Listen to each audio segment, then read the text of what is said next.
tous et bienvenue dans le premier numéro de J'avance. Alors J'avance, qu'est-ce que c'est ? Eh bien c'est une émission qui va parler des problèmes que l'on peut rencontrer dans la vie et également des thérapies auxquelles on peut avoir recours pour justement avancer et aller mieux. Alors pour cette première émission, j'ai choisi un thème un peu surprenant pour une première, le deuil. Alors pourquoi le deuil ? Eh bien tout simplement parce que des deuils, malheureusement, on en a plusieurs au cours d'une même vie. Et c'est un sujet qui concerne tout le monde. Et parfois un peu tabou également. Alors ça me semblait important de commencer par le deuil. Quelques mots de présentation. Donc moi je suis Chloé Deroy, je suis hypnothérapeute et j'ai mon cabinet à Issy-les-Moulineaux. Je suis accompagnée de Tess. Tess, c'est mon magnifique chat, ma petite collègue de travail et une ronron thérapeute hors pair. Et pour cette première émission sur le deuil, j'accueille différents invités. Ludivine Guinet-Parchemine, qui est art thérapeute et qui viendra nous parler du carnet de deuil. Claudia, qui viendra nous parler du deuil de sa sœur. Et Cindy, qui parlera du deuil de sa maman. Alors, le deuil, c'est au sens large bien sûr, mais pour l'émission, on a dû se centrer sur une forme de deuil. Donc on s'est centré sur le deuil au sens la perte d'un proche. On a donc exclu le deuil de rupture amoureuse, le deuil d'un métier, le deuil d'un endroit. Et déjà, pour se centrer sur cette notion, ça n'est pas évident de répondre en 2 heures. Mais on va essayer de vous donner des pistes intéressantes pour avancer. Nous allons commencer par un micro-trottoir que j'ai réalisé à Issy-les-Moulineaux où j'ai posé 2 questions aux personnes. Première question, qu'est-ce qui est le plus difficile pour vous dans un deuil ? Et seconde question, que feriez-vous pour aider un ami qui traverse un deuil ? Pour moi, quand tu perds quelqu'un, le plus difficile, c'est d'accepter la séparation. Et bien, c'est de perdre l'être aimé.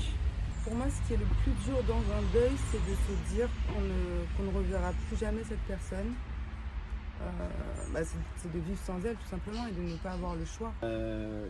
Pour moi, le plus dur dans le fait de perdre quelqu'un, c'est quelqu'un de cher, sa femme ou sa compagne. C'est le fait de perdre sa moitié au fait. Il y a eu des habitudes, on a créé des complicités, du jour au lendemain, perdre tout ça. Pour moi, c'est assez traumatisant. Souvent, ça apporte de la tristesse, de la solitude, ça apporte plein de trucs. Et c'est pas toujours facile à gérer. Quand on va au funérailles, c'est là que ça va être très très dur parce que c'est quelqu'un qu'on ne voit plus jamais, qu'on ne verra plus jamais parce qu'il est parti définitivement. Donc ça va être plus dur de vivre avec ça parce qu'on a toujours une cicatrice en fait. On pense tout le temps à la personne. Le jour de l'enterrement, quand tu penses que tu ne vas plus voir définitivement la personne, certes elle est morte, tu y penses, mais le fait de l'engloutir, l'ensevelir, c'est encore plus dur pour moi. Ne plus la voir, peut-être ne pas lui avoir dit au revoir aussi, c'est difficile. Eh bien, pour aider une personne qui traverse un deuil, il faut toujours la soutenir en lui parlant, en lui peut-être faire un petit peu de voyage, d'aller lui parler chez lui, de donner un peu de support. Ça dépend si c'est sa maman ou son père ou son frère. Il faut toujours être là pour lui, de lui encourager que c'est de la nature. C'est de la nature, il faut vivre et mourir. C'est comme ça. Il y a toujours un début et une fin, et un fin. Et qu'il supporte la situation. Et avec le temps, ça va passer et que la vie continue toujours. On peut aider un ami qui perd un parent en téléphonant, en lui rendant visite. L'épauler, je pense.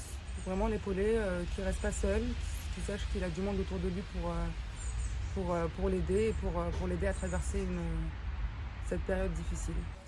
Si je peux donner un conseil à quelqu'un qui traverse cette période-là, c'est d'essayer de s'occuper au maximum, ne pas rester toujours dans son coin, à ressasser, à penser à ce qui s'est passé, tout ça.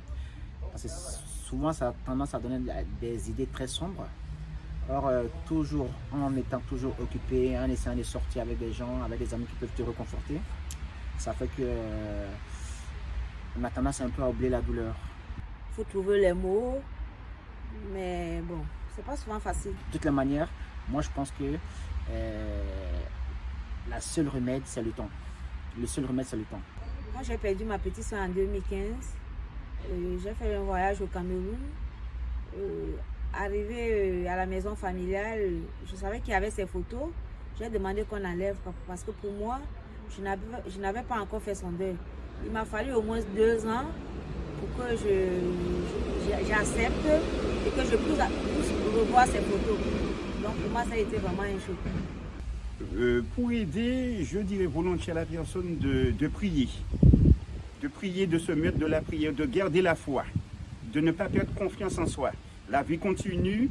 La personne qu'on perd aurait aimé que ça fonctionne pour nous. On continue à avancer sans elle. Alors, il faut avancer tout en gardant la foi. C'est c'est notre support en fait, de croire en quelque chose. On sait qu'on croit, on a la foi, on croit en Dieu. Il faut avoir un support dans la vie. On ne peut pas avancer sans support. Alors dans cette vidéo, on peut voir toute la difficulté du deuil. Évidemment, être là pour l'ami, bien sûr, mais comment ? Eh bien, ce qu'on va essayer d'apporter aujourd'hui, ce sont des solutions un petit peu différentes auxquelles on n'aurait pas forcément pensé. Et cela m'amène à vous présenter plus profondément Ludivine. Alors Ludivine, elle est art-thérapeute depuis 20 ans, n'est-ce pas ? Vingtaine d'années, c'est ça à peu près. Voilà. Et elle utilise ce qu'on appelle des carnets de deuil. Alors, elle n'est pas la personne qui a créé ce concept, hein, ça vient de Madame Hanot, mais elle s'est formée auprès d'elle et après elle l'a réinvesti à sa manière, avec sa propre expérience. Voilà, donc Ludivine, première question, est-ce que vous pourriez présenter en quelques mots ce qu'est l'art-thérapie ? Alors, l'art-thérapie, en tout cas pour moi, comme je le définirais, c'est vraiment un voyage à travers la création artistique pour aller à la rencontre de soi.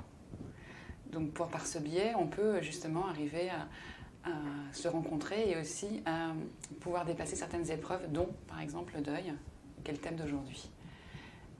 Donc en général, ce qui se passe au sein du cabinet dans lequel je travaille, j'accompagne les gens individuellement, mais effectivement il y a aussi une manière d'accompagner qui est de groupe, et c'est comme ça que j'ai été formée en fait au carnet de deuil par Nathalie Hanot, qui est psychologue, et qui elle donc propose cette méthode qui est extrêmement enrichissante, qui permet de passer par la création et par le collage, et par différents médias comme l'écriture, pour pouvoir justement laisser une trace de la personne disparue. Très bien. Bon, alors on y reviendra plus tard, hein. Voilà, c'est quelques mots pour vous présenter Ludivine et ce qu'elle fait. Moi, j'interviendrai également en hypnose, hein, puisque je suis hypnothérapeute, où on verra comment, par des états de conscience modifiés, on peut aller corriger parfois certains deuils un petit peu difficiles, comme des deuils accidentels ou non préparés, et puis tout simplement parfois dire au revoir quand ça n'a pas été totalement accepté. Mais sans plus attendre, nous allons recevoir Claudia. Donc Claudia, vous êtes ici pour parler du deuil de votre sœur. Oui. Voilà, alors est-ce que vous pourriez déjà nous dire en quelques mots qu'est-ce qui s'est passé ? Alors j'ai perdu ma sœur quand elle avait 19 ans, d'une tumeur au cerveau en quelques jours. Voilà, elle a été à l'hôpital le dimanche et puis elle est partie le mercredi. Donc ça a été très très rapide, je pense que j'ai pas eu le temps de réaliser ce qu'il se passait.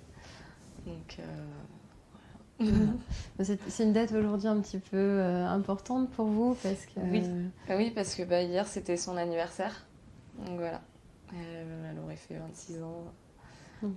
Merci en tout cas de votre confiance et ça nous touche beaucoup que vous partagiez ce témoignage avec nous.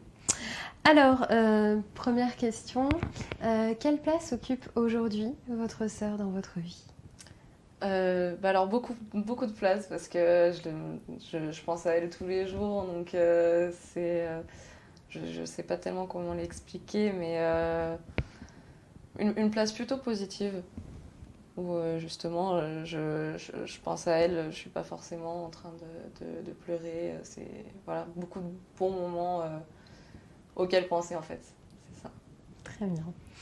Et est-ce que au cours de ce deuil, votre rapport personnel à la mort a évolué ?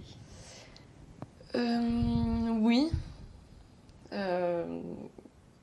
Déjà c'est une des premières personnes très importantes que j'ai perdues, donc avant ça j'ai pu j'ai perdu des membres de la famille, mais il n'y avait pas forcément ce lien. Donc, avec la perte de ma sœur, je le vois autrement, en fait, tout simplement. Ok. Et donc, vous avez eu recours à l'hypnose. Alors, je vous le dis, Claudia est venue à mon cabinet à Issy-les-Moulineaux. Donc, quels ont été pour vous les bienfaits de l'hypnose? Alors, les bienfaits. Déjà, quand j'ai commencé l'hypnose, j'ai voulu la commencer d'une façon positive, justement en me rappelant de bons souvenirs. Et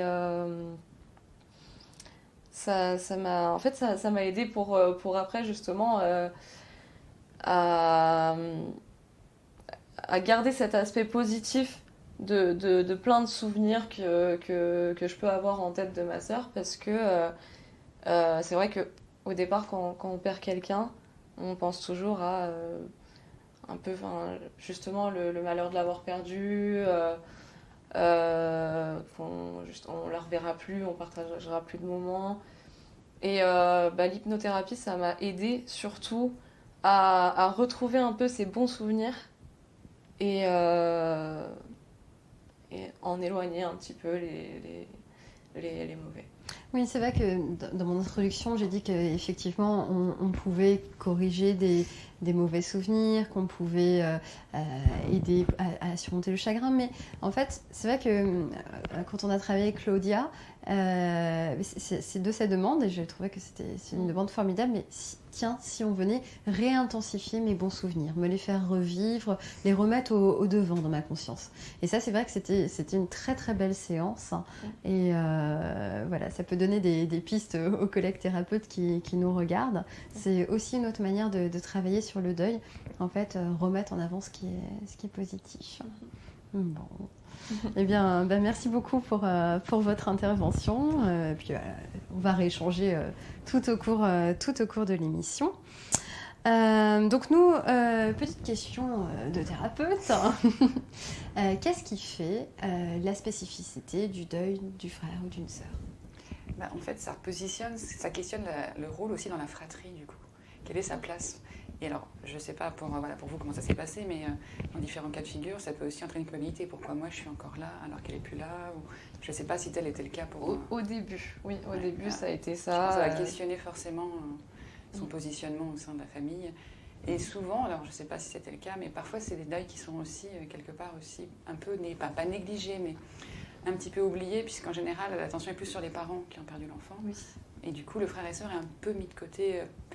indirectement, mais sans le vouloir. C'est parce qu'il y a l'urgence, c'est le parent qui perd. La première chose qu'on m'a dit les 30 premières minutes, justement, où j'avais perdu ma sœur, c'est bon, maintenant t'es la seule. Ouais. Il faut que tu fasses en sorte que tes parents ne divorcent pas. Ouais, donc ça met une responsabilité énorme. Oui. Ouais. Et c'est intéressant parce que parfois on dit aussi que certaines personnes, sans le vouloir, aussi inconsciemment prennent la place de la personne, essaient de reprendre le rôle qu'ils pouvaient avoir dans la famille aussi. Aussi. Ouais. Oui. Ouais. Voilà, c'est des choses qui reviennent. Donc c'est vrai que c'est vraiment un deuil important aussi. Alors dans le cadre de l'art-thérapie, par exemple, moi dans l'association avec laquelle je travaillais avant, on faisait des groupes spéciaux que pour les frères et sœurs, justement. Parce qu'on voyait bien qu'il y avait un petit côté, justement, où ils étaient mis de côté complètement. Et il y avait un autre deuil qu'on ne prenait pas forcément conscience, en fait. Et ça, Claudia, ça aurait pu vous aider de rencontrer à ce moment-là des personnes qui avaient la même forme de deuil que vous? Oui, et d'ailleurs j'en ai rencontré. En fait, on partageait beaucoup, mais chaque deuil est vraiment différent. Et ça m'a fait du bien d'échanger avec une copine qui avait perdu aussi sa sœur. Mais pour le coup, elle y était préparée. C'était quand même assez différent. Donc on arrivait à se rejoindre sur la douleur. Voilà, après, il y avait aussi le fait que ils étaient plusieurs dans sa famille. À ce moment-là, moi, j'étais du coup seule. C'est encore différent. C'est encore différent. Mais quoi qu'il arrive, ça fait du bien d'en parler, d'échanger avec quelqu'un qui passe par la même chose. Oui, tout à fait. C'est vrai que j'avais vu aussi un reportage très intéressant où c'était des parents qui avaient perdu leur enfant. Et en fait, ils avaient monté une association pour parents endeuillés d'un enfant. Et c'est vrai qu'ils expliquaient que ils avaient eu tous tendance au cours de ce deuil à se refermer sur eux-mêmes. Et en fait, le fait d'être entre personnes qui avaient le même chagrin, ils s'autorisaient un petit peu plus. Donc voilà, ils allaient faire des petits repas, des petites sorties ensemble, mais ils s'autorisaient à recommencer à vivre un petit peu du fait de partager le même deuil. Donc dans cette partie, nous allons aborder un outil thérapeutique intéressant, le carnet de deuil. Alors, en quelques mots, Ludivine, qu'est-ce qu'un carnet de deuil ? Alors, un carnet de deuil, c'est une sorte de journal intime créatif. En fait, Nathalie Hanau, qui a donc créé cette méthode, permet en fait de pouvoir explorer la peine et la perte avec des outils créatifs à l'aide d'exercices qu'elle propose. Alors, ces exercices sont intéressants parce qu'ils mettent la personne en situation de pouvoir vivre et d'affronter la réalité et vivre la perte du deuil. Et de ce fait, on va pouvoir en fait s'autoriser à exprimer ses émotions. Puisque malheureusement, on le sait, quand on traverse un deuil, souvent on est submergé et beaucoup l'entourage nous soutient. Et puis au fur et à mesure du temps qui passe, les gens pensent qu'on passe à autre chose, mais c'est pas si simple que ça. Et souvent on nous dit voilà, ça va passer, mais en fait les choses ne passent pas forcément. Et on n'a pas toujours les moyens de pouvoir s'exprimer. Dans la société, c'est pas toujours tout à fait entendable de se dire voilà, je ne vais pas bien et j'ai besoin d'exprimer. Donc c'est vraiment un merveilleux outil d'introspection pour travailler sur soi. Et c'est un bel outil qu'elle m'a transmis et qu'elle souhaite partager à un plus grand nombre. Donc je suis ravie de pouvoir le faire aussi par ce biais-là aujourd'hui. Donc ce sont des exercices créatifs, c'est-à-dire, par exemple, là j'en ai amené un que je ne sais pas si... Oui, mais alors est-ce que vous pouvez nous le présenter ? Juste pour vous expliquer un petit peu, c'est plus facile avec effectivement un support. Donc par exemple, au départ, donc c'est juste un petit carnet au départ qu'on a. Et au fur et à mesure, il va commencer à s'étoffer avec des souvenirs personnels. Alors, tout à l'heure, on en parlait, c'est intéressant. C'est vraiment tout à fait similaire avec le travail d'hypnothérapie. On se rejoint complètement avec Chloé là-dessus, puisque effectivement, c'est comment rendre hommage à la personne, comment la faire encore exister pour nous, puisqu'elle sera toujours présente, quoi qu'il se passe. Et de ce fait, on peut proposer aux personnes qui font un journal, un carnet de deuil, d'amener des photos personnelles. Donc, ce qui veut dire qu'on peut, comme ça, au fur et à mesure, faire une sorte de livre souvenir, mais qu'on va créer soi-même et personnaliser au fur et à mesure. Bien. Et alors, donc, du coup, vous pouvez nous montrer quelques pages ? Oui. Voilà. Donc, du coup, comment ça se présente ? Je vais juste poser ça. Voilà. Peut-être le présenter. Oui, voilà. Présenter. Donc, en fait, c'est intéressant parce que ce n'est pas qu'un livre, ça devient vraiment un livre-objet. Alors, la personne nous disait, surtout en formation, n'hésitez pas à l'afficher, d'en être fier. On pourrait même dire que c'est presque un totem, c'est un moyen d'avoir une trace de la personne et qu'elle soit toujours présente. Et lui laisser une vraie place aussi, qui soit importante dans votre vie, mais sans pour autant vienne complètement vous submerger au quotidien. Et ce qui est intéressant, c'est que donc, dans les émotions du deuil, qu'on verra peut-être, je ne sais pas, après je vois qu'il y a quelqu'un qui intervient peut-être là-dessus sur les différents stades. Oui, ça va être David. Et du coup, par rapport aux émotions qu'on peut traverser dans le deuil, il y a beaucoup d'émotions qui viennent, aussi bien la colère, comme la tristesse, la peur, qui peuvent nous submerger. Et elle propose des outils très intéressants que je trouve en tant que thérapeute extrêmement enrichissants à apporter auprès des personnes. Donc par exemple, justement, si on prend un exemple concret, je ne sais pas, c'est peut-être plus facile pour mieux comprendre. Je vais prendre un exemple simple. Celui-ci, par exemple, voilà. C'était au niveau de la peur, en fait. Elle appelle ça, donc, Nathalie Hanau, l'écriture tricotée, en fait. C'est qu'on va pouvoir écrire de manière totalement, j'allais dire, alors je cherche le terme exact qu'elle aurait employé, elle, c'est-à-dire sans censure. Donc on va écrire directement par rapport à la peur, tout ce qui va nous submerger. Et en fait, ce qui est intéressant, c'est que le journal est fait de telle manière à ce que ce soit plus du tout lisible, pour qu'on s'autorise sans aucune contrainte de censure. Donc on va écrire par exemple pour l'écriture tricotée comme elle le propose, pour l'instant à l'horizontale, et dès qu'on a fini la page, on tourne à un quart la page, donc hop, comme ça, et là on continue à écrire par-dessus, et inversement jusqu'à ce qu'on remplisse la page, qu'elle soit au fur et à mesure. Et donc on le pivote comme ça à chaque fois. C'est vraiment un outil précieux parce que du coup on peut s'autoriser à avoir la peur, écrire la peur. Donc ça, c'est ce qu'elle proposait, par exemple. Et puis, dans un second temps, parce que c'est tout un processus, forcément, dans un second temps, après, on va travailler une entaille, qui est en fait notre déchirure, forcément, par rapport à la peur. Donc là, par exemple, ça explique la forme. Et en fait, la forme, elle est venue intuitivement, c'est-à-dire j'ai juste pris mon doigt, j'ai vu ce qui est sorti à ce moment-là. Et après, il y a un petit temps aussi avant de remplir la page qui est derrière, qui apparaît, il y a un petit temps déjà où on observe. On observe la perte, en fait. La déchirure, qu'est-ce que ça fait d'être dans le vide et d'avoir le vide, justement, de pouvoir voir comment je vais pouvoir se remplir ce vide qui me bouleverse, mais comment je peux faire que cette peur ne vienne plus totalement envahir. Du coup, à l'intérieur, j'avais commencé à mettre des couleurs très claires, des couleurs plus douces qui pouvaient me permettre justement de sentir un peu plus d'apaisement. Et ce qui est intéressant, c'est que du coup, cette partie-là, après, donc là, on l'a mise de côté là, et après, on invite la personne à ouvrir, à essayer de trouver ce que ce personnage-là pourrait, si c'était un personnage, donc du coup, au fur et à mesure, j'ai pris, c'est un peu schématique, un message symbole, de trouver, en fait, ça peut être un personnage ou un symbole, et puis avec une formule apaisante de ce qu'il pourrait vous dire à ce moment-là. Parce que je ne sais même plus ce que j'ai dit, je sais même plus ce que j'ai écrit, puisqu'il y a quelques temps. Pas de raison d'avoir peur, tu as pied dans le grand bain. Ah oui. Donc c'était le moment venu, c'était ça qui était sorti de ce personnage. Donc c'était un moyen, en fait, c'est un moyen de pouvoir parler à soi-même et de se faire confiance en la vie, en ses épreuves de vie, sachant que, c'est ce journal, ce que je trouve intéressant, c'est qu'on peut y travailler des choses très noires et essayer de trouver la lumière dans ces moments difficiles. Donc voilà, c'est par exemple là, c'est l'image, le travail par rapport à la peur. Et ce qui est très intéressant, pour la tristesse, on peut travailler sur l'humilité, les larmes. Donc on travaillera beaucoup sur des choses en aquarelle ou des choses qui sont beaucoup plus intéressantes parce qu'elles vont faire travailler un peu plus les émotions, la sensibilité. Et au niveau de ce que j'ai trouvé passionnant, c'était celui-ci. Alors, le but, c'est pas forcément de faire un objet qui soit spécialement joli, puisque là, je vous le montre comme ça en toute simplicité, puisque c'est donner vraiment l'outil, c'est pas dans un but esthétique, c'est vraiment un but de se faire du bien et d'être en connexion avec soi-même. Ce qui est intéressant aussi, c'était le travail par rapport à la colère, que j'ai trouvé très intéressant.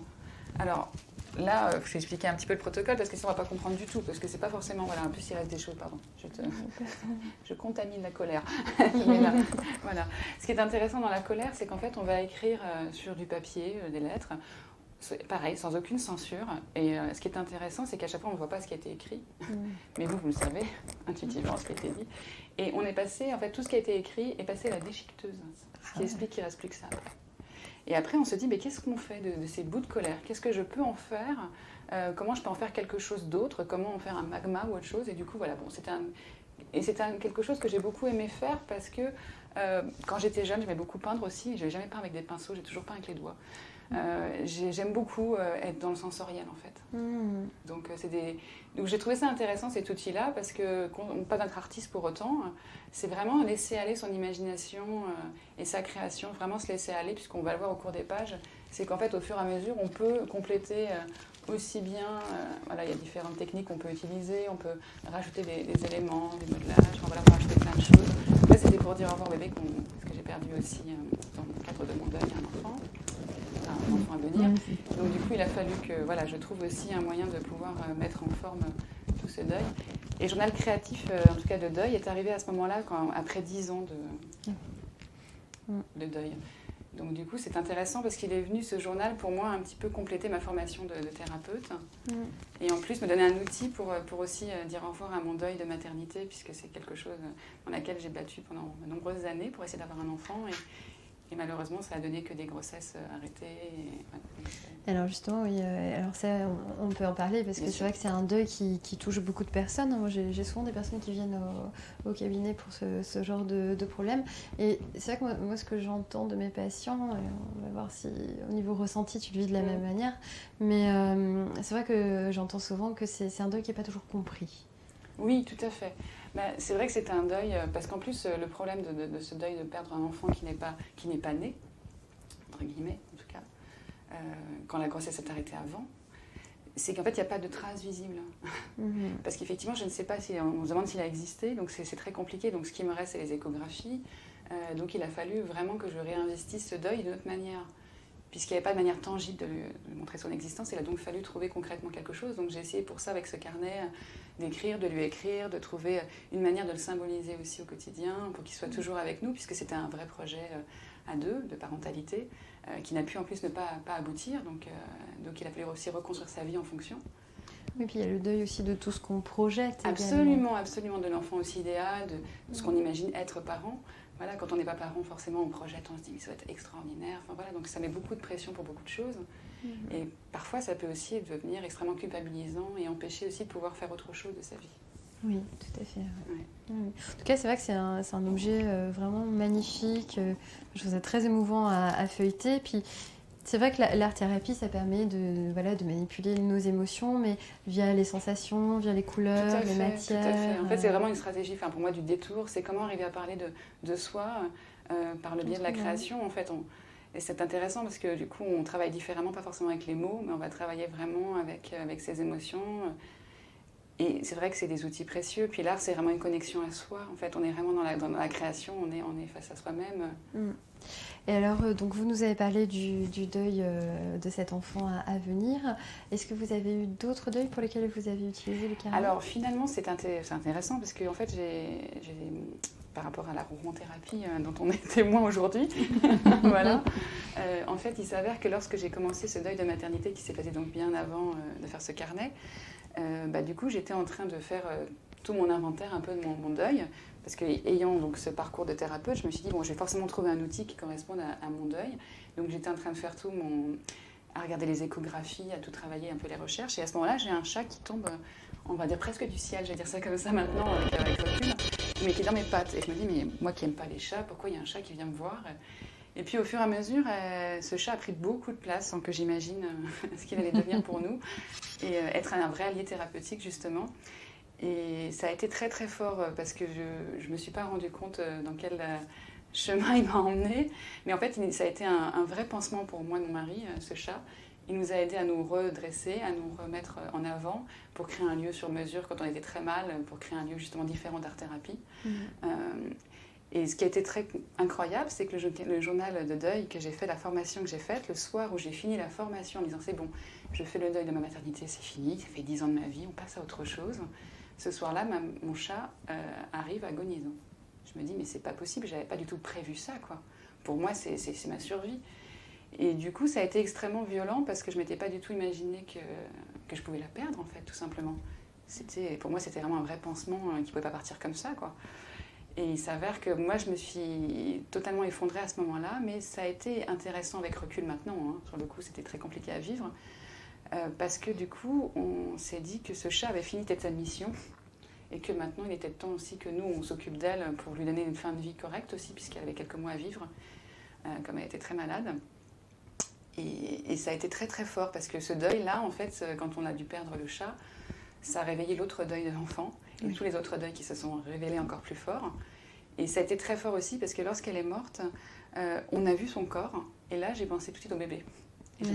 Et j'ai dit, ah d'accord, donc le bébé était comme ça. Et il y a eu une espèce d'amalgame entre les deux, ça a été très très très fort. C'est vrai que des fois, oui, il y a des liens qui peuvent se créer entre les deuils. Et d'ailleurs, il faut faire attention, j'appelle ça un peu l'effet best-of, mais justement, on a une expérience négative qui réveille plein d'autres expériences négatives.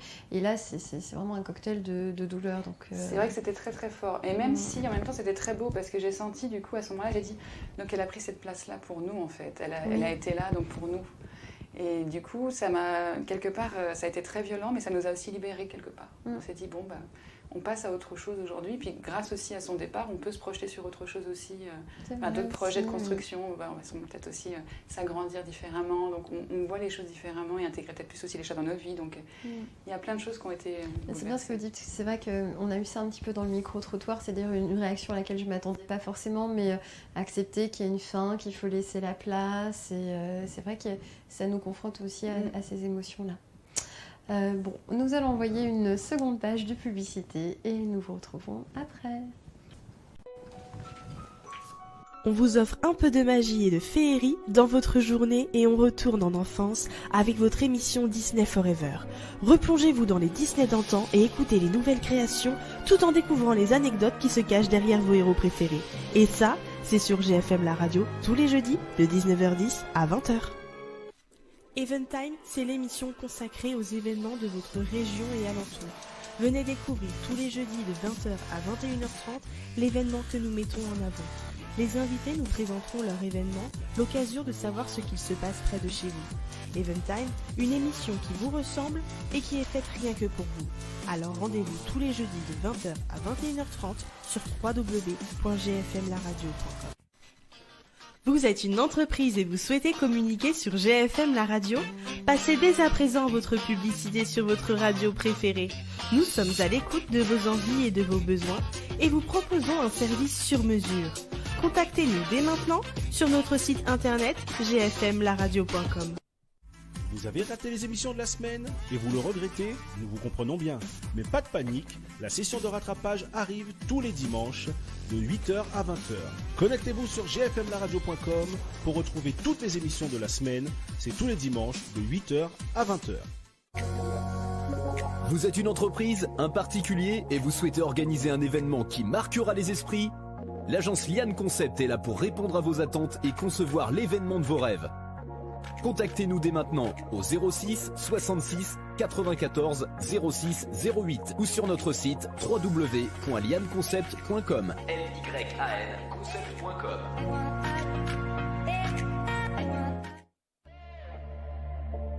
Hey, votre radio GFM la radio, disponible sur tous les stores. Connectez-vous, tapez GFM la radio et profitez bien de votre écoute.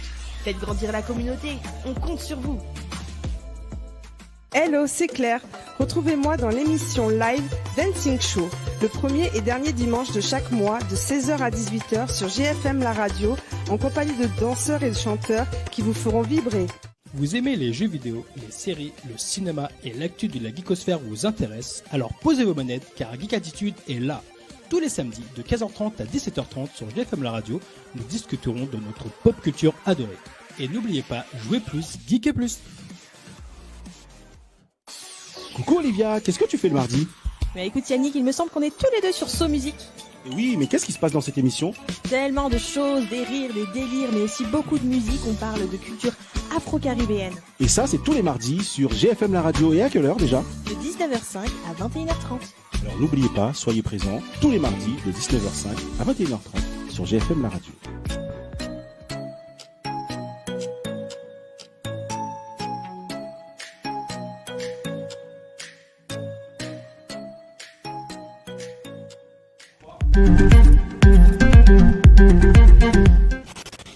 Bonjour et bienvenue dans J'avance. Donc c'est notre première émission aujourd'hui et nous travaillons sur le deuil. Je suis entourée de Tess, mon magnifique chat, ronron thérapeute et jardinière à ses heures perdues, Claudia, Cindy qui sont là pour parler, Claudia du deuil de sa sœur et Cindy du deuil de sa maman. Et je reçois également Ludivine qui est art thérapeute et qui nous parle du carnet de deuil. Et nous aurons en ligne une intervention de David qui travaille dans les métiers du funéraire. Voilà.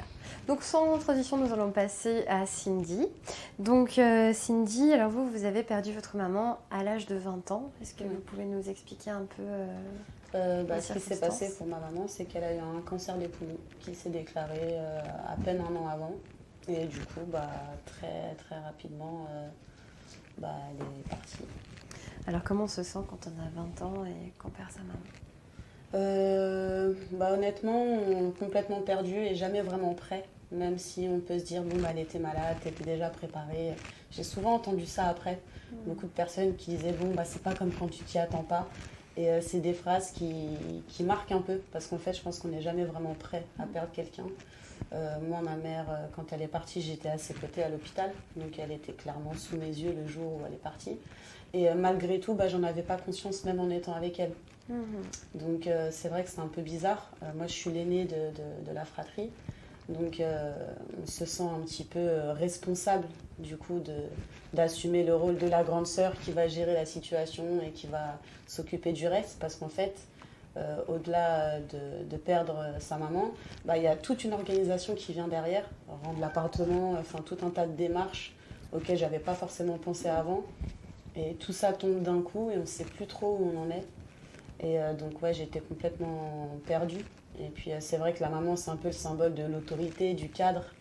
Moi j'ai 20 ans et c'est un sentiment, il y a plein de sentiments qui se mélangent. Et, après je pense qu'en fonction de chacun et du contexte un peu dans lequel on est, on vit les choses différemment.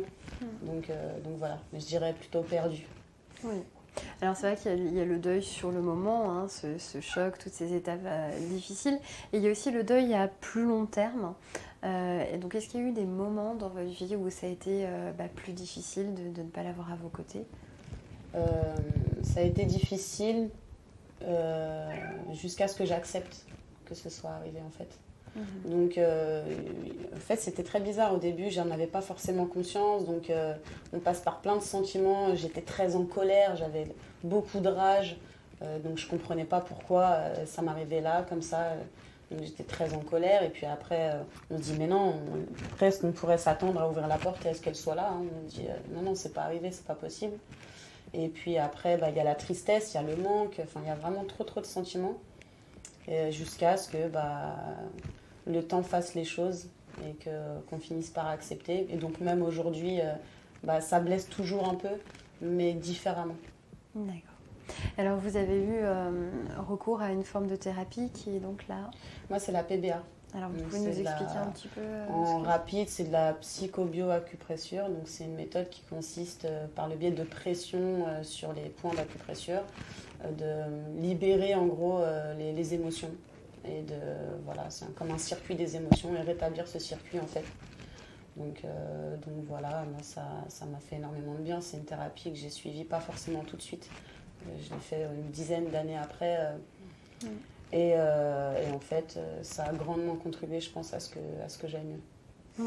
Oui, c'est vrai que nous, des fois, en cabinet, on reçoit les gens beaucoup plus tard. Mais à un moment, finalement, ils sont prêts à travailler dessus. Ou le temps a fait son œuvre et quelque part, le temps n'a peut-être plus grand-chose à apporter. Mais effectivement, en travaillant avec un bon thérapeute, on peut avancer mieux. C'est ça. Et du coup, quelles étaient vos attentes un petit peu au début quand vous êtes tournée vers votre thérapeute ? M'apaiser. Je sentais qu'il y avait quelque chose de lourd à l'intérieur, mais j'arrivais pas vraiment à le gérer. Et après, moi, je lis beaucoup, donc je suis toujours en recherche de comment m'améliorer, comment essayer de mettre des mots sur ce que je ressens. Donc j'avais envie de trouver des questions, mais vraiment accepter, m'apaiser. Et cette thérapie m'a apporté quelque chose auquel j'avais pas forcément pensé. C'est que j'avais tendance à beaucoup idéaliser la relation que j'avais avec ma mère. On voit, moi personnellement, quand je l'ai perdue, je la voyais comme la mère parfaite. J'idéalisais totalement la relation, donc c'était encore plus dur pour moi d'accepter le fait qu'elle soit plus là.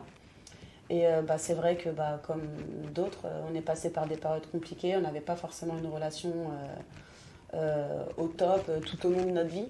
Et du coup, j'ai accepté aussi les autres facettes, les autres côtés de la relation qui font que c'était pas parfait et c'est pas grave. Et donc voilà, ça m'a beaucoup aidé aussi. Parce qu'avant, je culpabilisais de penser des choses négatives. Je me disais, non, c'est pas bien. La honte, tu peux pas penser ça de ta mère, elle est plus là quand même. Je le vivais comme un manque de respect. Et finalement, ça m'a permis d'accepter ça aussi.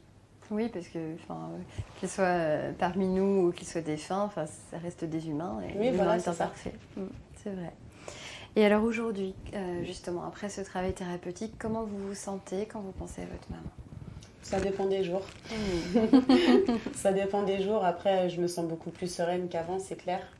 Maintenant, je prends beaucoup de plaisir à valoriser, en gros, la relation que ça m'a apporté, cette relation avec ma mère, ce qu'elle était, tous les traits de caractère que je peux avoir qui lui ressemblent.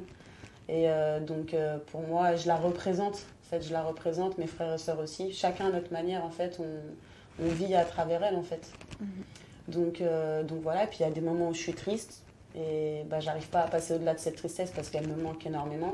Il y a des moments de la vie que je voudrais vivre avec elle et c'est très frustrant de ne pas pouvoir les vivre. Des fois, je ris et je me dis « Ah, je suis sûre, elle serait morte de rire si elle voyait ça. » Et du coup, je me dis oh, « C'est triste, mais bon, voilà. Je vis cette tristesse et puis après, ça passe et puis j'avance. » Et en même temps, c'est vrai que c'est quelque chose que je dis souvent à mes patients, ça aide un peu de suffisamment connaître la personne pour se dire ah dans telle situation, elle m'aurait dit ça. Ah oui, et puis il y a des chansons, il y a tout un tas de repères. Puis après, je parle beaucoup avec elle, avec mes amis. Du coup, ils la connaissent un peu à travers moi et du coup, c'est marrant parce que j'ai une personne de mon entourage qui me disait j'ai jamais connu ta mère, mais à travers ce que tu me dis, j'ai l'impression de l'avoir déjà vue. Et du coup, ça fait du bien, ça rassure. Ouais, ça c'est touchant. Et alors, Ludivine, nous, ça c'est la question thérapeute. C'est vrai que dans l'ordre des choses, mais on sait que la vie, c'est pas toujours aussi organisé que ce qu'on pense. Dans l'ordre des choses, on est quand même plutôt amené à perdre nos parents. Est-ce que vous pensez qu'il faut se préparer à la perte des parents ? Oui et non à la fois, parce que comme tout à l'heure, elle le disait très justement, c'est vrai que de toute façon, même si on s'y prépare, C'est tellement, parfois, on a beau s'y préparer, c'est quand même très compliqué à vivre. L'émotion, elle nous submerge, donc ça, c'est difficile. Mais après, ça dépend en plus des circonstances. Pour des parents qui sont vieillissants, c'est plus facile, effectivement, de pouvoir être avec eux au quotidien et de préparer un petit peu leur fin de vie, dignement, si on peut. Parce que c'est quand même quelque chose aussi qui est un vrai sujet aussi tabou en France. Ça, c'est un autre sujet. Mais voilà, c'est vrai que d'accompagner les gens dans la dignité, ça me paraît tellement important. Mais après, par rapport à la mort de nos parents, s'y préparer... Effectivement, c'est difficile parce qu'en même temps, on s'y prépare, mais il faut aussi être au moment présent, en fait. Surtout, c'est vivre le moment présent qui est le plus important, je pense, pour être au quotidien avec eux. Et c'est vrai qu'il y a des âges où on se dit que voilà, il y a des choses, faut laisser aussi pacifier les choses et moins être dans la colère pour certaines choses. Après, peut-être tout simplement aussi se souvenir que c'est vrai que les gens que l'on aime sont mortels. Ça peut donner aussi une certaine valeur au moment présent. C'est ça, voilà, c'est ça, profiter du moment présent, effectivement, c'est dans l'idéal. Mais après, voilà, c'est pas toujours évident, ça dépend vraiment des circonstances et des relations qu'on a aussi avec nos parents. C'est compliqué aussi. Voilà, donc on vous souhaite un bon carpe diem avec vos proches. Et nous avons aussi une personne online. Alors David, donc il est exercé dans différents métiers du funéraire, donc c'est bien parce qu'il va avoir une vision globale de ce qu'on peut apporter. Mais c'est vrai qu'aujourd'hui on va un petit peu plus se concentrer sur son rôle qu'il a pu avoir en tant que maître de cérémonie. Donc il tient une entreprise à Vénier, l'entreprise Chotin. Voilà. David, bonjour. Bonjour à tous et caresse à Tess. Je transmets. Alors, donc du coup, j'ai expliqué, on va un petit peu se centrer sur le rôle de maître de cérémonie. Est-ce que tu pourrais, en quelques mots, nous expliquer ce qu'est un maître de cérémonie ? Bien sûr. Alors, un maître de cérémonie, c'est quelqu'un qui va assurer le bon déroulement des obsèques jusqu'au lieu d'inhumation ou de crémation, en fonction de ce que la famille a choisi. Il accompagne évidemment donc le convoi et les familles. Il est garant du protocole de la cérémonie. On l'appelle aussi ordonnateur, parce que c'est lui qui va déterminer le placement de la famille, des porteurs, toute la partie logistique. C'est un animateur, en fait, en quelque sorte, présent auprès des familles, puisqu'il va prendre la parole pour rendre hommage au défunt ou à la défunte, avec ce que lui a demandé la famille. Et je pense qu'il faut que ce soit aussi... il faut savoir prendre du recul, bien entendu, et gérer les imprévus. Alors du coup, comment on peut faire pour personnaliser une cérémonie funéraire ? C'est en fait suite à un échange qu'on en a eu en premier lieu avec la famille au moment du décès. Quand la famille est confrontée à un décès, ils prennent contact avec l'opérateur funéraire. On va tout organiser, c'est un événementiel aussi quelque part. Et ensuite, du coup, souvent la veille ou l'avant-veille, nous on fonctionne, c'est-à-dire qu'on redonne un rendez-vous avec la famille, on échange sur ce qu'ils aimeraient, ce qu'ils souhaiteraient, des diaporamas photos, de la musique, des intervenants, enfin vraiment tout ce qui est possible. Et donc ensemble, on détermine la mise en place et l'organisation de la cérémonie. Bien. Et alors ensuite, est-ce que vous pourriez nous parler d'une ou de plusieurs expériences qui, dans votre métier, vous ont particulièrement touché ? Alors il y en a plusieurs, évidemment, depuis 7 ans. J'ai un exemple, par exemple, d'une jeune femme décédée suite à une longue maladie qui l'a emportée, et elle était passionnée par les génériques des dessins animés des années 80, notamment par Casimir. C'était vraiment son personnage favori. Donc, on a fait une cérémonie civile en corrélation avec ses passions, c'est-à-dire qu'il y a eu un écran avec le générique de Casimir qui a été diffusé tout au long de la cérémonie. Des membres de ses amis et de sa famille se sont déguisés aussi en personnages de dessins animés pour lui rendre hommage. Et elle adorait les tulipes. Donc, du coup, tout le monde avait fait des compositions avec des tulipes. C'est vraiment des compositions qui étaient énormes. Mais c'était un clin d'œil, justement, parce qu'elle ne souhaitait pas que le jour elle partirait, que ce soit un événement triste. Elle voulait que ce soit un événement heureux, comme un enfant devant un dessin animé.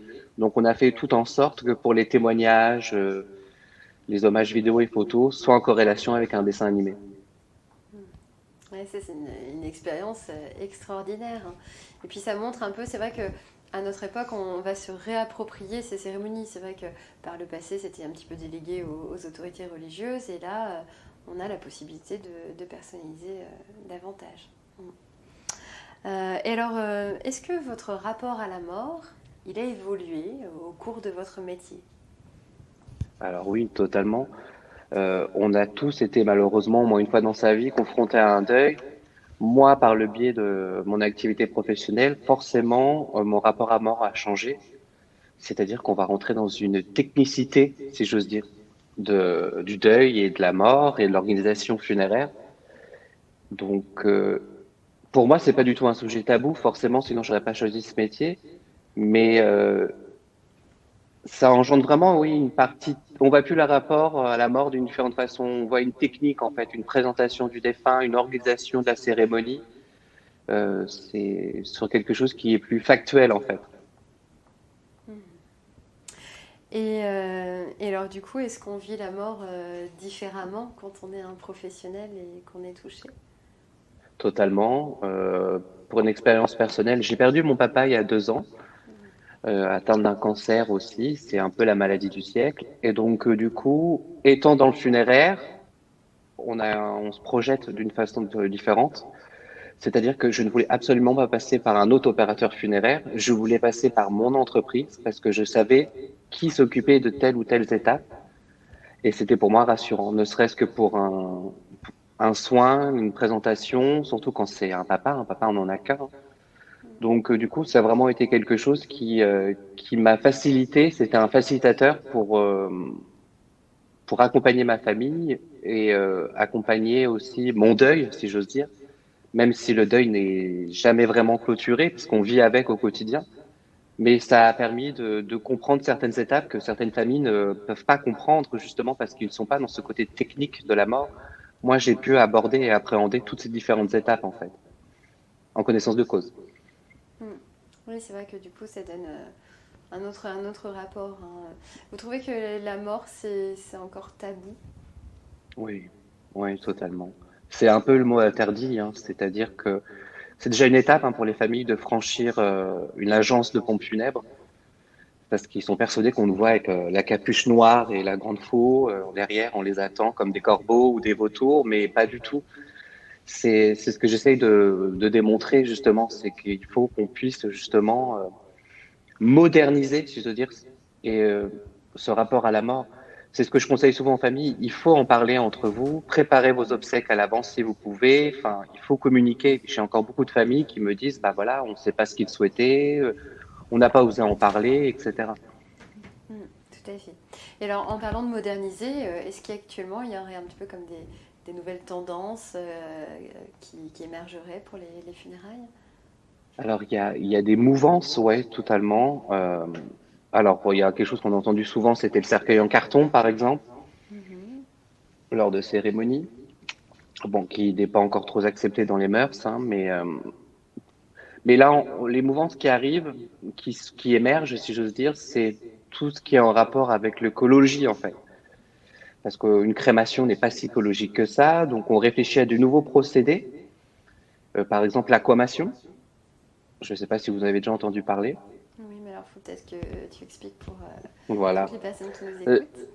Alors, l'aquamation, en fin de compte, on va un peu sur le même procédé qu'une crémation, sauf qu'au lieu d'être dans les installations techniques d'un crématorium, on va placer le défunt ou la défunte dans un cylindre avec 2 parois où on va mettre 300 litres d'eau, qui représente environ 95% de la capacité du cylindre, et on injecte environ 5% de produit qui va accélérer le processus de décomposition en fait, du défunt ou de la défunte, qui va permettre de réduire tout le corps en poudre, et la famille va pouvoir récupérer justement après, en fin de compte, cette poudre pour pouvoir après la disperser ou l'inhumer comme une urne suite à une crémation.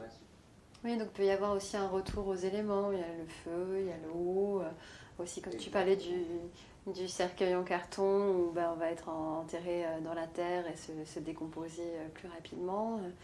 Donc oui, il y a peut-être aussi une manière un petit peu de transcender cette expérience de mort via le retour aux éléments. C'est ça. Et puis surtout avec l'imaginaire des familles, c'est vrai que la crémation, qu'est-ce qu'on peut me dire à chaque fois? Mais nous, on veut pas avoir de flamme, alors sachant qu'on n'en voit jamais. C'est vraiment l'imaginaire qui fait fonctionner.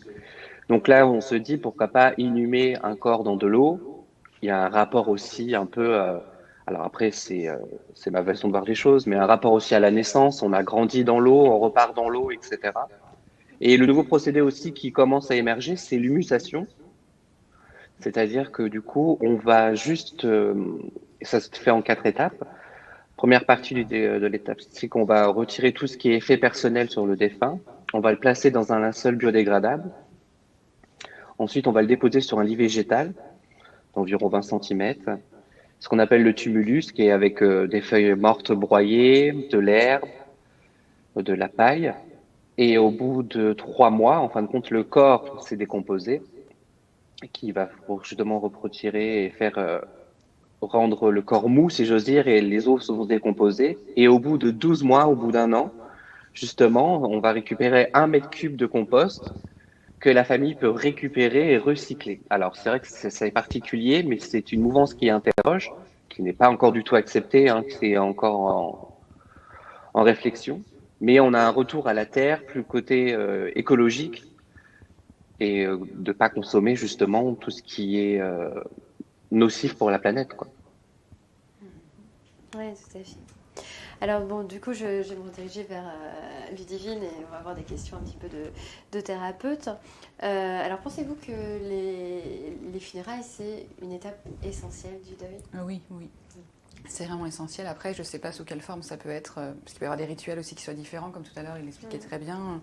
Effectivement, il faut trouver son rituel aussi qui corresponde, mais c'est extrêmement important de pouvoir avoir cette cérémonie, y avoir accès. J'ai des cas particuliers à l'atelier, par exemple, qui viennent et qui n'ont pas eu de funérailles pour leurs parents, parce qu'ils étaient trop jeunes, par exemple. Donc c'est quand même des deuils compliqués à vivre, donc c'est vrai que cette cérémonie est extrêmement importante, et du coup, il faut la retravailler aussi après, si elle n'a pas eu lieu, pour pouvoir créer son propre rituel, du coup, de deuil. Oui, tout à fait. Et puis moi, c'est vrai que j'ai l'impression que aussi, justement, le fait de personnaliser, c'est une chance qu'on a justement avec un petit peu la démocratisation de tous ces procédés-là. Plus c'est personnel, plus on rend un hommage un peu sur mesure. Et c'est vrai que de se dire, bon, ça lui aurait plu, ça aide. C'est vrai. Mais c'est vrai que ce que disait tout à l'heure David, c'est extrêmement important, c'est de pouvoir aussi communiquer avec ses proches. Oui. Ça, c'est vrai que c'est un vrai sujet tabou de ne pas pouvoir dire aux gens qu'on aime, voilà, comment tu aimerais envisager ta fin de vie, comment tu te vois, c'est extrêmement important. C'est vrai de pouvoir respecter la volonté de la personne aussi. Oui, c'est une question essentielle. Ouais. Alors, on va à présent envoyer une petite page de publicité et on se retrouve tous ensemble pour la suite de J'avance. On vous offre un peu de magie et de féerie dans votre journée et on retourne en enfance avec votre émission Disney Forever. Replongez-vous dans les Disney d'antan et écoutez les nouvelles créations tout en découvrant les anecdotes qui se cachent derrière vos héros préférés.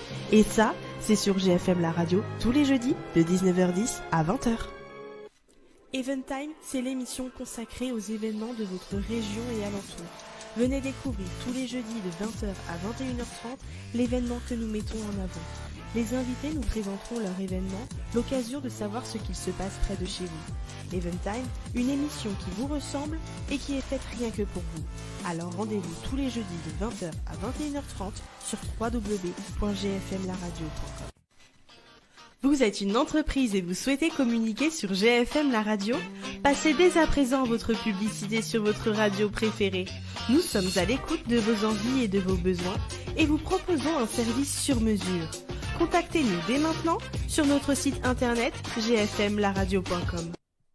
Vous avez raté les émissions de la semaine et vous le regrettez? Nous vous comprenons bien. Mais pas de panique, la session de rattrapage arrive tous les dimanches de 8h à 20h. Connectez-vous sur gfmlaradio.com pour retrouver toutes les émissions de la semaine. C'est tous les dimanches de 8h à 20h. Vous êtes une entreprise, un particulier et vous souhaitez organiser un événement qui marquera les esprits? L'agence Liane Concept est là pour répondre à vos attentes et concevoir l'événement de vos rêves. Contactez-nous dès maintenant au 06 66 94 06 08 ou sur notre site www.lianconcept.com. LYAN concept.com.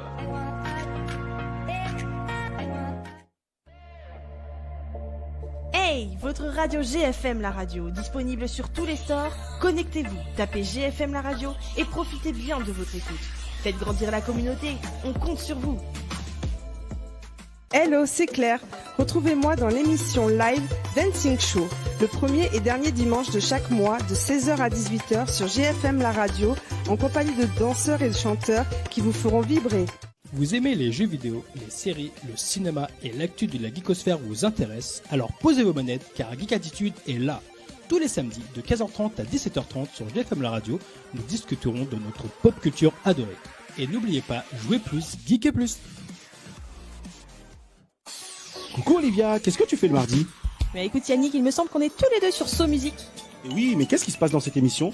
Tellement de choses, des rires, des délires, mais aussi beaucoup de musique. On parle de culture afro-caribéenne. Et ça, c'est tous les mardis sur GFM la radio. Et à quelle heure déjà? De 19h05 à 21h30. Alors n'oubliez pas, soyez présents tous les mardis de 19h05 à 21h30 sur GFM la radio.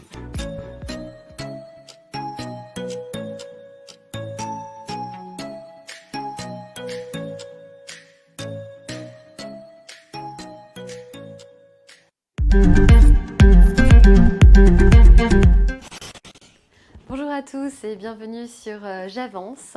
Donc on est dans la dernière partie de notre émission consacrée au deuil. Donc je suis entourée de Tess, mon magnifique chat, collègue ronron thérapeute, et de mes invités qui sont là aujourd'hui pour témoigner ou pour intervenir en tant que professionnels liés au deuil. Donc nous avons parmi nous Claudia qui nous parle du deuil de sa sœur, Cindy qui nous parle du deuil de sa maman, Ludivine qui est art thérapeute et David qui est en ligne pour nous parler des rôles de maître des cérémonies et globalement en fait de l'implication du rôle des funérailles dans le processus de deuil. Alors, donc on avait des petits échanges autour des cérémonies funéraires qu'on va reprendre. Donc, question un petit peu thérapeute et professionnelle du métier. Est-ce que ça aide de s'impliquer? Ah oui, je pense qu'il faut vraiment... ça dépend si on peut se permettre, mais effectivement, c'est important de pouvoir vraiment faire partie prenante du deuil. Ça aide au processus. Après, ça dépend aussi des circonstances, de l'âge, comme on dit tout à l'heure. Si on est très jeune, c'est comme une question aussi que se posent beaucoup de parents. Comment on fait par rapport à l'enfant? Est-ce qu'on peut l'exposer ou pas auprès du deuil? Je pense que là-dessus, David pourra... Souvent, c'est-à-dire que, j'ai eu le cas d'un enfant de 12 ans qui est décédé, il avait un petit frère, les parents m'ont demandé justement, est-ce qu'on peut penser qu'il faut l'emmener, etc. Qu'est-ce qu'on doit lui dire? Alors nous, pour accompagner notre famille, on a des petits livres qui sont très bien faits, qu'on fournit aux familles pour expliquer le rapport à la mort que l'enfant peut avoir. Mais ce que j'explique aux familles, aux parents surtout, c'est qu'on n'est pas décisionnaire. C'est-à-dire que si votre enfant estime le besoin de voir son frère, même s'il est décédé, il ne faut pas l'empêcher parce que du coup, l'imaginaire fonctionne et puis l'enfant n'a pas le même imaginaire que nous. Ils vont trouver des mots eux-mêmes pour avoir accompagné son petit frère. Il m'a dit, il fait dodo pour longtemps. Ils ont leur vocabulaire à eux. Il y a cette naïveté qui rend encore le moment plus joli, parce que c'est quand même un moment joli quand on peut accompagner à bon escient ces familles. Et surtout que j'explique aux parents, il faut pas oublier que plus tard, quand il va grandir, s'il n'est pas le jour de la cérémonie, il va peut-être se sentir isolé. On lui a pas donné la chance de lui dire, non, en fait, on a préféré te protéger, te préserver, mais tu n'étais pas là. Ça peut être compliqué quand il va grandir plus tard. Il va peut-être se dire, moi j'ai été exclu alors que j'aurais voulu accompagner. C'est pour ça que je dis, laissez votre enfant interagir comme il le souhaite. Tout à fait, et puis c'est vrai qu'en fait, là ça fait un peu un lien avec l'art-thérapie. En fait, il y a tellement de choses dans une cérémonie funéraire. Ce sont l'âge, l'implication, mais ça peut être aider l'enfant à choisir une fleur, lui donner un petit geste à faire. C'est vrai que la gestuelle, ça compte. C'est vrai que j'avais aidé à organiser une cérémonie funéraire pour des personnes qui n'étaient pas à l'aise avec l'oral, mais qui avaient besoin de s'exprimer quand même. Et on avait fait des choses, on avait écrit sur des petits papiers, des petits mots qu'on avait mis dans une fleur en papier. Et puis après, on avait brûlé la fleur en papier. Mais du coup, ça préservait l'intimité. Je pense qu'il y a des moyens de trouver comme ça des solutions pour chacun. Et c'est peut-être un petit peu toute la richesse qu'on a dans ces personnalisations de cérémonies. Ouais. C'est vrai que ça passe parler par le collectif. C'est intéressant d'avoir aussi un collectif, d'avoir le soutien des autres. Parce que les gens ne savent pas forcément comment vous soutenir en deuil. Oui, Donc tout à c'est fait. intéressant aussi de voir de quelle manière on peut donner aussi un rôle aux autres membres de la famille, comment s'impliquer aussi quelque part. Oui. Puisqu'on est toujours maladroit, on ne sait pas forcément comment s'y prendre. Et là, c'est donner aussi la place à d'autres personnes de pouvoir aussi vous accompagner dans votre deuil. Oui, tout à fait. Tout à fait. Et donc j'avais une autre question. Oui, voilà. En fait, c'est vrai que quand on assiste à des funérailles, et quelque part, on pense un petit peu aussi à sa propre mort. Donc, est-ce qu'il n'y a pas un côté un petit peu répétition de notre mort à nous? C'est intéressant, effectivement. Alors, il est vrai que dans mon cas, je parlais par rapport à mon cas personnel, moi, ce qui m'a traversée, c'est lorsque j'ai vu mon chat mourir, en fait, parce qu'elle était en fin de vie. Et c'est là que ça m'a questionnée, en fait. Et je me suis dit, bon, bah, alors, sa fin de vie, c'est ça. Mais alors, comment vais-je faire pour moi, pour ma descendance aussi, puisque je n'ai pas de descendance? Il y a plein de questions qu'on peut se poser. Et effectivement, ça amène à se questionner. Puis, de toute façon, en tant que thérapeute par rapport au deuil, c'est forcément des sujets qu'on est censé totalement aborder. Avec d'autres thérapeutes, c'est obligatoire. On ne peut pas accompagner des gens dans le deuil si on n'a pas soi-même suivi un travail avant avec un thérapeute. Donc forcément, ça questionne notre propre mort. Voilà, c'est vrai que j'envisage déjà, réfléchir déjà à ma fin de vie. Ça me paraît déjà être important de le faire maintenant. Ouais. Moi, c'est marrant, mais depuis petite, j'ai toujours eu une idée de ce que je voulais. Ça a parfois changé, et j'ai toujours informé autour de moi. C'est vrai que j'avais une grand-mère qui parlait toujours de la mort, d'ailleurs elle est encore là, ma grand-mère. Mais pour moi, c'était pas un sujet tabou dans ma famille, et c'est vrai que ça, c'était plutôt une chance. Il faut vraiment pas que ça devienne un sujet tabou, ouais. Mais forcément, quand on est confronté à deuil, on se projette, c'est-à-dire qu'on va se dire, mais moi, le jour de mon décès, enfin, j'aimerais que ça se passe comme ça ou pas comme ci. Enfin, on a tous une conscience, que ce soit avec les médias, les séries américaines, par exemple. Enfin, c'est-à-dire que moi, quand j'entends souvent des familles me dire, mais est-ce que le cercueil va être ouvert à l'église? Ça ne se passe uniquement dans les séries américaines, quoi. Mais parce que du coup, c'est comme c'est tabou, les gens n'osent pas se renseigner et ils sont influencés par ce genre d'images qui reflètent pas vraiment la réalité, quoi. Oui, c'est vrai. Alors, je vais demander à nos invités, est-ce que vous pourriez chacune nous parler un petit peu de la manière dont se sont déroulées les funérailles de votre sœur et votre maman? Alors, pour ma part, j'ai choisi le décor du cercueil. Donc voilà, il y a des petits coussins, des petites pas couvertures, mais et la couleur. Comment? Python, oui, c'est ça, l'intérieur du cercueil. Ouais. C'est ça. La couleur aussi du cercueil. Donc j'ai choisi un cercueil blanc parce que ma sœur avait 19 ans et je sais pas, c'était plus... ça faisait un petit côté plus jeune. Et voilà, après dans le cercueil, on a décidé chacun de mettre un souvenir qu'on avait avec elle. Donc par exemple, mon père, ça a été une carte de sa société parce qu'elle l'a aidé à choisir le nom de sa société. Moi, c'était un gros doudou. Puis ma mère, c'était encore autre chose. Et voilà, après, est-ce qu'on a bien réfléchi au sujet? Ça s'est passé tellement vite que déjà, bon, on savait pas ce qu'elle voulait. Et puis justement, ça s'est passé tellement vite qu'il n'y a pas eu de moment justement de musique, de photos. Ça a été très très simple finalement. Donc voilà. Mais on a pu quand même avoir le choix de la couleur, de ceci, cela. Donc, Et Cindy? Moi du coup, c'est mes tantes qui ont décidé des vêtements qu'elle allait porter, etc. Ça leur tenait très, très à cœur. Donc voilà, j'ai suivi leur avis. Moi, j'ai glissé une petite photo de mes frères et sœurs et moi, tous les trois. Voilà, c'était une façon de dire qu'elle nous aurait quand même avec elle. Et puis voilà, j'ai choisi aussi la chanson de la cérémonie. Donc c'est des petits détails qui permettent de se sentir quand même mieux ce jour-là. Et puis finalement, même si ça réveille quand même de la tristesse parce que ça ramène à des souvenirs, ça ramène à des choses qui montrent que ça fait quand même mal, mais ça rassure. Ça rassure. Oui, je vois.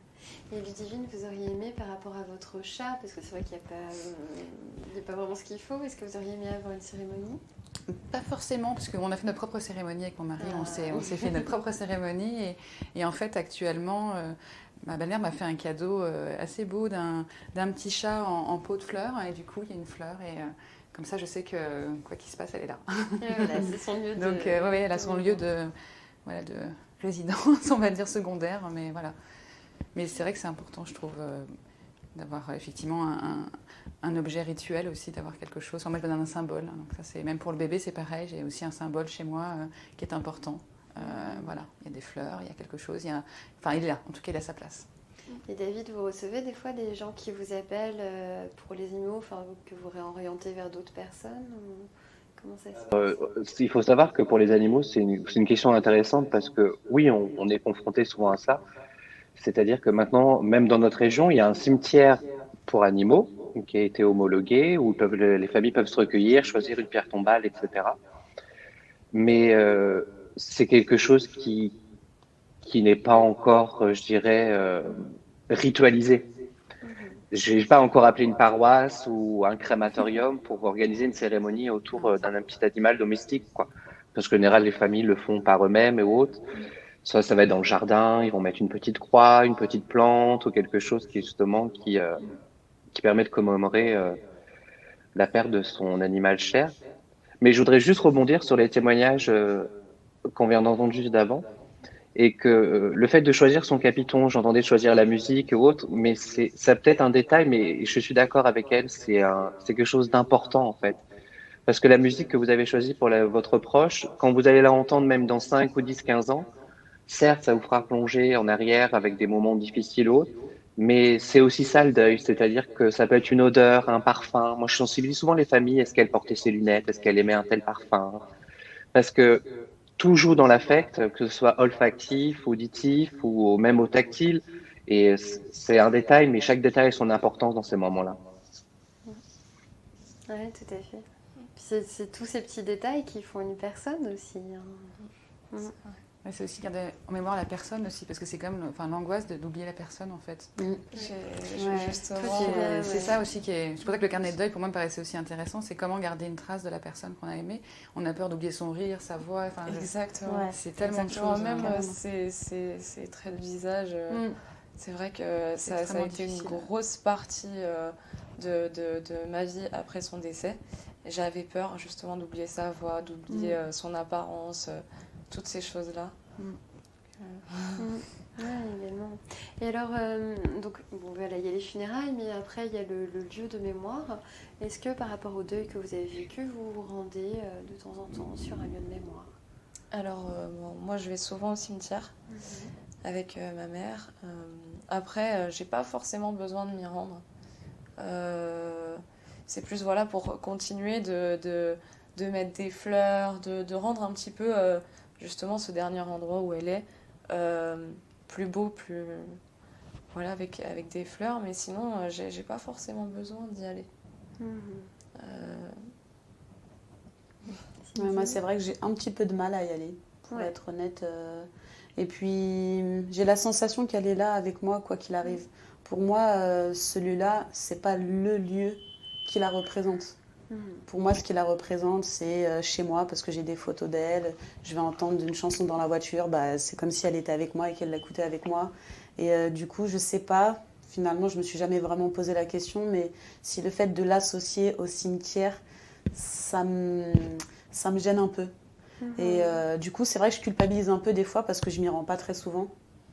Et j'y vais par respect plus que par envie. C'est pas un lieu qui me... Je comprends. Alors après, c'est vrai que le carnet de deuil, c'est en soi un lieu de mémoire, quelque part. Oui, c'est vraiment un objet de mémoire. C'est rendre hommage, effectivement, c'est avoir un objet avec soi. Et effectivement, après, chacun trouve son rituel et son lieu qui lui correspond aussi. Hein. Effectivement, c'est même une chanson, une émotion, une odeur, comme tout à l'heure disait David aussi. C'est très fort. C'est vrai qu'il y a tellement de moyens. Voilà, un objet, il y a tellement de manières. Voilà, la bague, toujours la bague, avec moi. Tu peux montrer à la caméra la bague. Je ne sais pas si on la voit bien. Mais... Donc c'était la bague de ta sœur? Voilà, c'était une bague qu'elle portait et elle en était très fière. Donc... Je crois que toi aussi. Voilà, c'est ça. Ok, très bien. Et alors, le carnet de deuil, comme l'a présenté Ludivine, c'est quelque chose que vous auriez aimé réaliser? Peut-être plus tard. Pour le moment, en tout cas pour ma part, c'est pas que j'en ressens pas le besoin, mais c'est que je sais que c'est par exemple une idée que je vais avoir un jour et puis après je vais pas forcément y penser. Donc, Moi, j'ai mon petit carnet à moi, mon petit journal. Après, moi, c'est plus une façon de communiquer avec elle, de lui raconter un petit peu mes histoires. Quand je parle, je lui parle à elle. Et après, ce qui est bien par rapport à avant, c'est que ça n'amène pas forcément une émotion. Il y a de la nostalgie, mais des fois, non. En fait, je suis juste contente d'échanger avec elle et ça influence pas forcément toute ma journée sur une ambiance totalement triste donc voilà, c'est juste pour rester connectée, lui raconter mes petites histoires et puis voilà quoi. Très bien. Bon, on va à nouveau prendre un petit temps pour une page de publicité et on se retrouve juste après. J'ai rajouté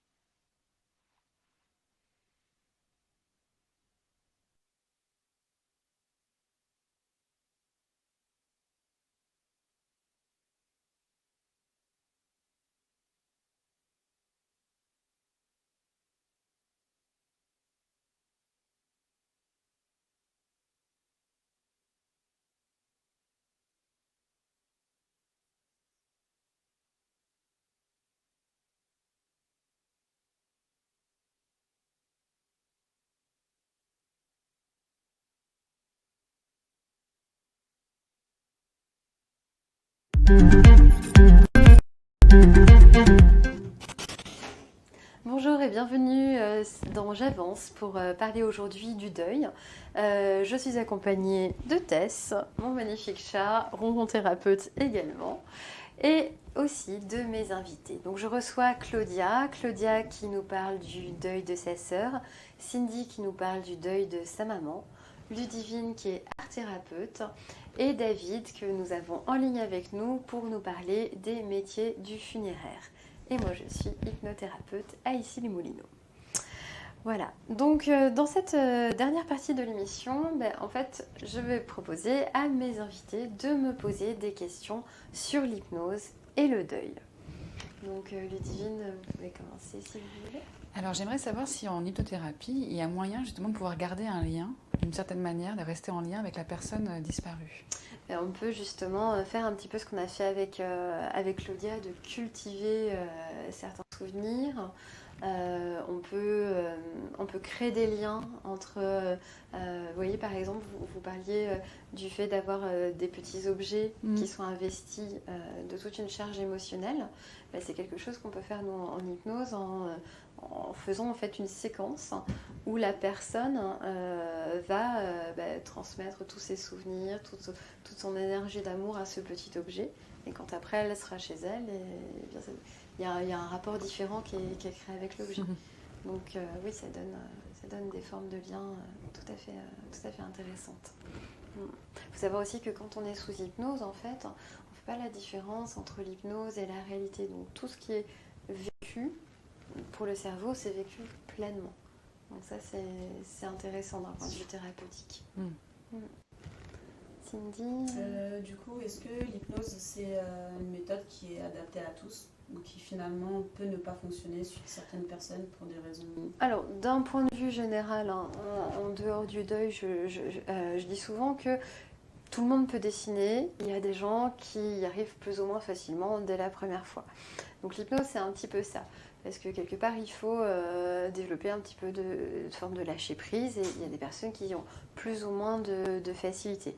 C'est pour ça que dans mon cabinet, il y a de l'hypnose, mais il y a aussi de l'EMDR, de l'EFT.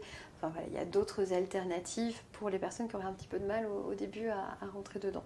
Et par rapport au deuil, en fait, ça doit vraiment être une démarche de la personne de se dire, tiens, là, je suis prêt à être accompagnée, je suis prêt à laisser quelqu'un... Faut qu'il y ait une vraie volonté derrière.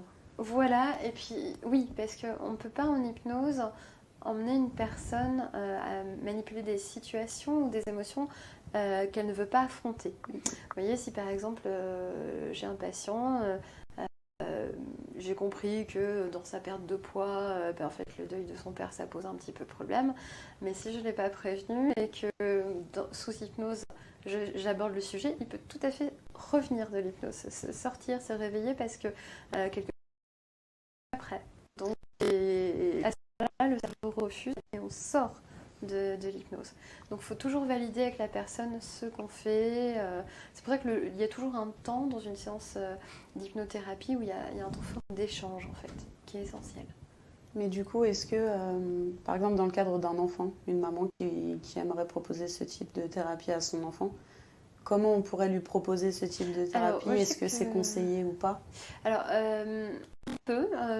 Il faut, en fait, moi j'explique ça aux enfants quand je reçois, je leur dis, bon bah, est-ce que tu es d'accord pour que je te raconte une histoire magique où on va parler de tel sujet? Donc par exemple de la mort de ton parent. Est-ce que tu veux bien que je te raconte une histoire magique pour t'aider à aller mieux? Et puis le héros de l'histoire, c'est toi. Et tu vas voir, au début ce sera un peu triste, mais ça finit toujours bien. Et ça c'est essentiel. C'est une phrase que je répète souvent à mes patients.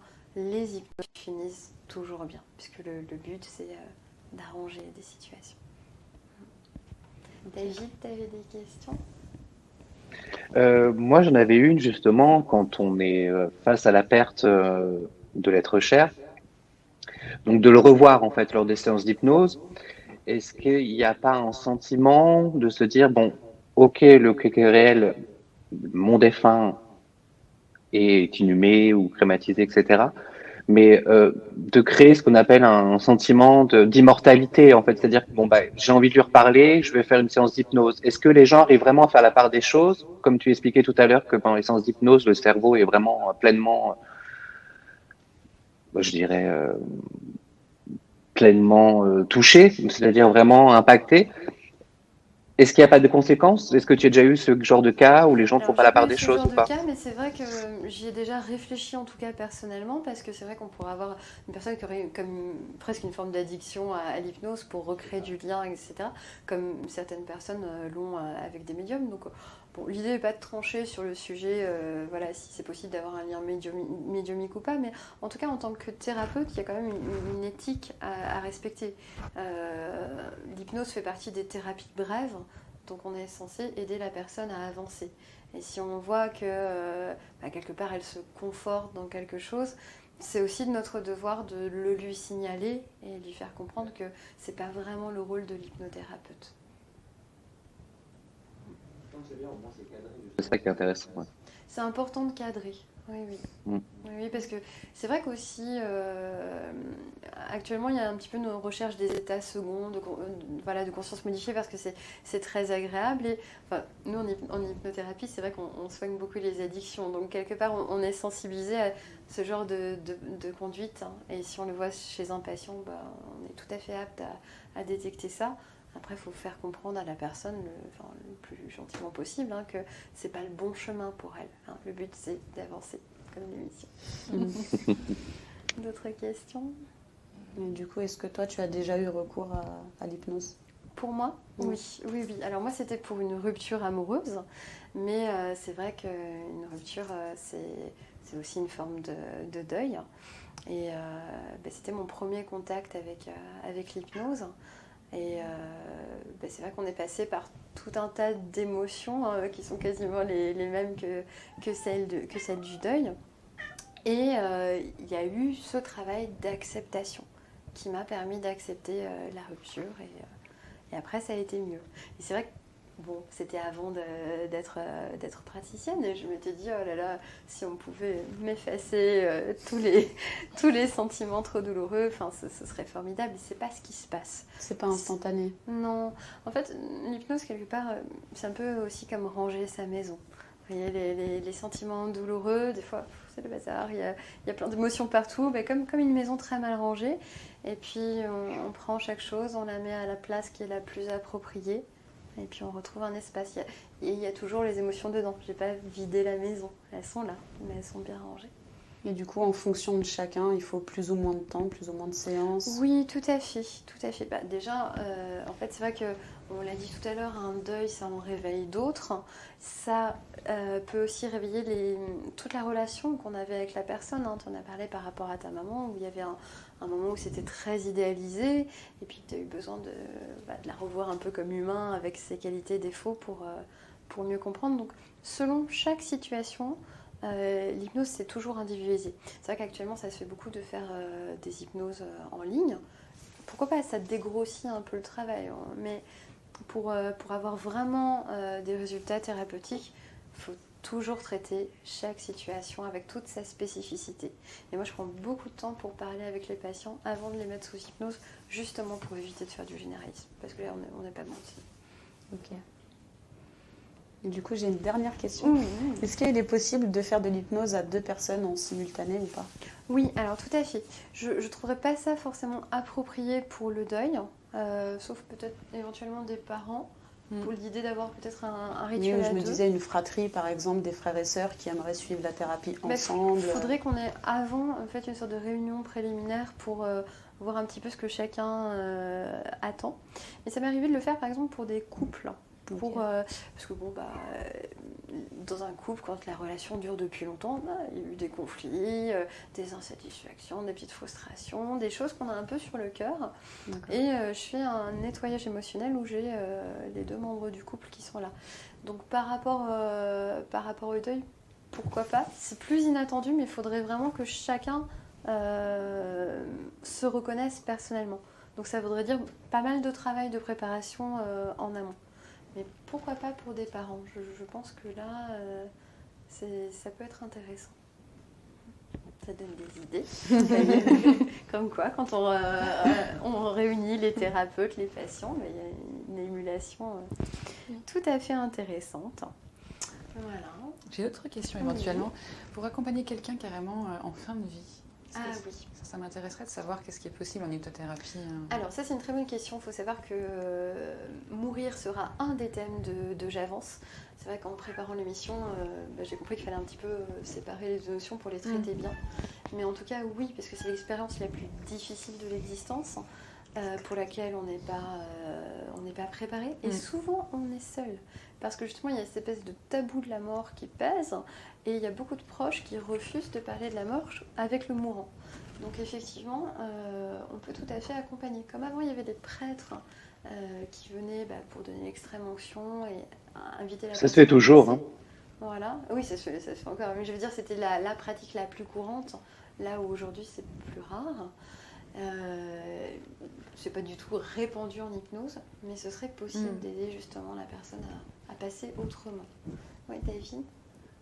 Non, mais c'est vrai que la préparation à la mort, c'est quelque chose aussi, alors c'est peut-être étrange de dire, mais c'est quelque chose aussi d'égoïste et d'individualiste.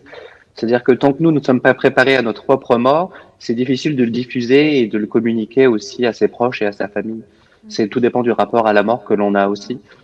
Mais oui, il faut s'y préparer. Mais même en s'y préparant, moi je le vois pour mon cas personnel. Mon père, atteint d'un cancer. On sait que malheureusement que l'issue est compliquée, qu'elle est inéluctable. Mais on se le projette, l'imaginaire est là. Mais quand on est confronté au jour J, on n'est pas prêt. On n'est jamais prêt. Oui, je suis tout à fait d'accord. C'est sûr, c'est ce qu'on dit tout à l'heure, c'est vrai qu'on n'est jamais prêt. Mais par contre, pouvoir être apaisé, avoir les éléments pour pouvoir faire que la personne puisse partir apaisée, c'est primordial aussi, si on peut, par différentes... Effectivement, comme l'hypnothérapie ou d'autres manières, effectivement, déjà en parlant avec ses proches de ce qu'on souhaite. Voilà, j'ai eu des expériences intéressantes aussi dans le contexte du Covid, parce que j'ai eu beaucoup de personnes qui n'ont pas pu être auprès de leurs proches. Et donc là, moi je suis plutôt intervenue auprès des patients qui n'avaient pas pu faire leur deuil dans de bonnes... Enfin, pas leur deuil, mais dire au revoir aux mourants. Donc ça, je suis intervenue pour réparer des deuils, parce que en fait, en hypnose, on a la possibilité de retourner dans un événement déjà vécu et de modifier la fin. Donc, ce qui se passe, c'est pas qu'on oublie le souvenir original, mais c'est qu'en fait, les deux versions coexistent dans le cerveau et ça permet de désactiver la souffrance, en fait. Et donc, j'ai plutôt intervenu de ce côté-là. Mais on aurait pu tout à fait imaginer de venir auprès du mourant et de lui permettre de visualiser ses proches, de visualiser des étreintes avec ses proches, des moments comme ça qui ont certainement dû manquer. Mais ça, on l'a vu nous au quotidien, avec évidemment la crise sanitaire et ce fameux Covid-19, où malheureusement, oui, c'est-à-dire depuis 1 an, maintenant ça a un peu évolué, quand une personne était décédée liée au Covid, c'était une mise en bière, ce qu'on appelle immédiate, c'est-à-dire qu'on procède directement au placement du défunt ou de la défunte dans son cercueil fermé, sans présence de la famille. Et c'est vrai que les familles viennent nous voir en disant, mais comment on fait?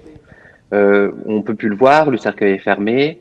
Donc c'est vrai que je me dis pour les familles, c'est quelque chose qui est très compliqué. Même pour les cérémonies, on a pu rendre quelques cérémonies, mais avec 10 personnes maximum. Les familles venaient me voir, mais on fait comment pour faire le tri, pour expliquer aux gens? C'est vrai que c'était, il y a beaucoup de personnes qui ont souffert suite à ça, quoi. Ouais, tout à fait. C'est vraiment une période très inédite et où, moi, j'ai beaucoup entendu des gens dire que ça avait été dur d'accepter la mort de cette manière. Parce que c'est vrai que dans beaucoup de situations, même des situations de guerre, etc., même sur le front, des fois, on peut mourir d'un coup, mais ceux qui sont blessés peuvent avoir les camarades de fratrie qui sont là pour les accompagner. Mais là, être dans l'interdiction totale d'avoir une personne pour vous accompagner, dans l'interdiction de se toucher, de se voir, mais c'est très difficile. On a aussi besoin de voir et de toucher pour vérifier. Enfin, quand on dit on est un peu comme saint Thomas, c'est ça. C'est qu'on a besoin de le voir pour y croire. Et je pense que c'est important dans le travail de deuil, justement. Tout à fait. Bon, en tout cas, c'était vraiment un grand plaisir pour moi de vous recevoir tous. Je suis très contente de pouvoir parler avec vous de ce premier sujet, le deuil. Je suis contente d'avoir choisi ce sujet-là comme première thématique d'émission. Merci Claudia, merci Cindy pour vos témoignages. Merci à toi. Sensibles et très riches pour nous. Merci Ludivine. Merci à toi pour l'invitation aussi. Je pense que tour des ans. Et merci David. Et donc j'espère merci que à toi vous aussi. aurez trouvé avec J'avance un petit peu des pistes pour traverser ce moment que l'on vit plusieurs fois malheureusement et toujours de manière différente. Mais voilà, on a essayé un petit peu de vous donner des petites solutions pour avancer un petit peu mieux. Donc je vous dis à bientôt pour la prochaine émission de J'avance.